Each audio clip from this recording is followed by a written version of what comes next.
और चलिए आगे बढ़ेंगे। एनडीटीवी से बातचीत में कांग्रेस नेता सचिन पायलट ने कहा है कि अंबेडकर की संविधान की मूल भावना से खिलवाड़ किया गया है। मंदिर जाने पर शुद्धिकरण की घटना पर भी उन्होंने कहा है कि केंद्र और राज्य सरकार का शोषितों पर अत्याचार है और इसके अलावा तमाम बातों का उन्होंने जिक्र किया है। पायलट ने साल 2028 में राजस्थान का कांग्रेस की तरफ से मुख्यमंत्री का चेहरा बनने से भी इंकार नहीं किया है। पायलट ने कहा कि वंचितों और पिछड़ों को कानूनी रूप से ताकत देने वाले बाबा साहब भीमराव अंबेडकर के संविधान की मूल भावना के साथ खिलवाड़ हो रहा है।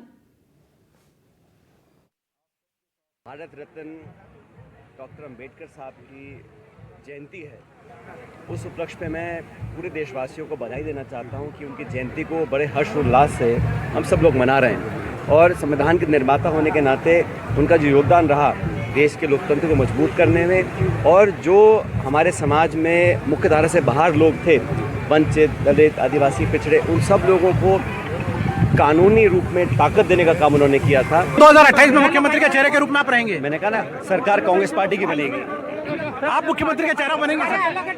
सरकार कांग्रेस से बनेगी, प्रचंड बहुमत से बनेगी सरकार कांग्रेस। तो सचिन पायलट का कहना है कि सरकार जो 2028 में जो होगी राजस्थान में वो कांग्रेस की होगी। हालांकि इस बात को वो टाल गए कि मुख्यमंत्री का चेहरा कौन होगा। आगर मालवा से कैमरा सहयोगी समरत सिंह के साथ जफर मुल्तानी, एनडीटीवी।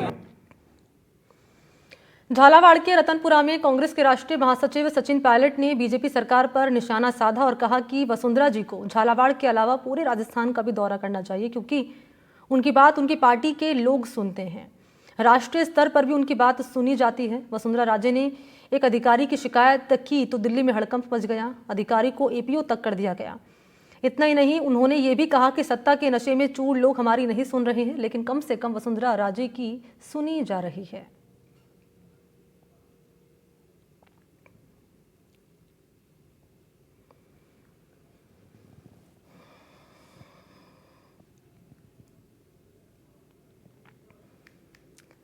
तो ये तस्वीर आपके सामने झालावाड़ की रख रहे हैं, जहां पर रतनपुरा में कांग्रेस के राष्ट्रीय महासचिव हैं सचिन पायलट बीजेपी पर जमकर उन्होंने निशाना साधा और कह रहे हैं कि वसुंधरा जी को झालावाड़ के अलावा पूरे राजस्थान का भी दौरा करना चाहिए।